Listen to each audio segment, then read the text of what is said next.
HarperCollins and HarperAudio present Honey, a novel by Victor Lodato, performed by Carrington MacDuffie. For Chris, and for the women in my family, the warriors who protected me. It is beautiful to be in love.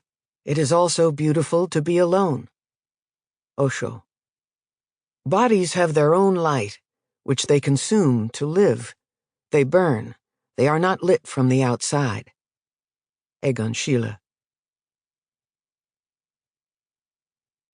Part 1. 1. 100 dresses.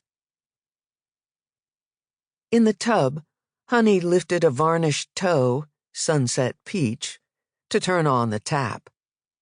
She'd been soaking for nearly half an hour, but didn't feel ready to get out. A bath soothed the mind, as well as the lines on the face. One emerged not only calmer, but a few years younger. As the heat bloomed again, she sank into the remaining scum of bubbles. Her breasts floated at the surface like so much curdled pudding, and in her ears she could hear her blood. The candlelight, an attempt to evoke a spa-like atmosphere, now just seemed depressing, and there was something funereal about the creeping scent of roses. Honey glared at the ceiling. What had happened earlier today with her grandnephew continued to vex her. She shifted her weight and groaned. Sometimes her life seemed absurd, a far-fetched movie pitch. How could a woman who collected rare Japanese porcelain and who was so well versed in the spiritual teachings of Osho and Yogananda also know where 3 bodies were buried in the state of New Jersey? And she wasn't talking cemeteries. She was talking the unmarked graves of so-called missing persons. Rush jobs, with garden shovels and plastic tarps. One of these bodies was quite close, in fact, just a few miles away, behind her nephew's house, the house that had once belonged to her father, the great Pietro. It was the house in which she'd been born. "Let us bow our heads and pray," the priest used to say, in that old stone church with its leering, overdressed saints. Let us indeed, thought Honey. Her father and brother, and possibly even her mother, had purchased first-class tickets to hell. Not that Honey believed in such a place, but she could easily imagine it. She could see the flames and the pitchforks, a storybook from her childhood. The fact that it was imaginary was irrelevant. The imagination was surely all that mattered after death.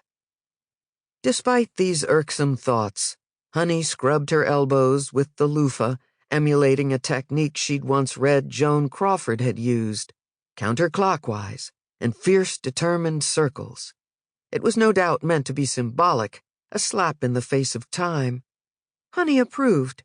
At her age, 80 plus a dash of salt, she had every right to whatever Hollywood arrogance she could muster in the war against oblivion and ruin. As she extended her leg to turn off the hot water, she got a cramp in her foot. Her painted toes clenched and separated like some sort of prehistoric bird. The pain was horrid. Perhaps she'd get Dominic to give her a foot rub after dinner. That is, if she didn't croak first right here in this wretched tub. Honey wasn't usually prone to such maudlin thoughts, and she blamed Michael for her current state of mind. Her waif of a grandnephew had stopped by earlier.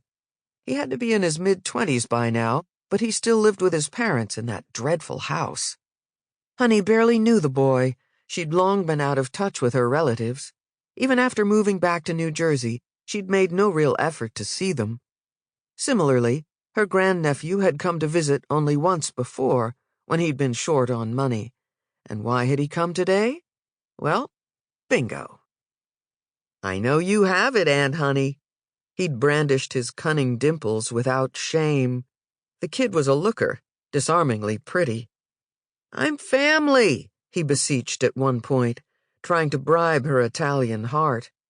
He was flirtatious for the most part, but then suddenly he'd become quite agitated, and while pacing to and fro had knocked into a side table. Sample complete. Ready to continue?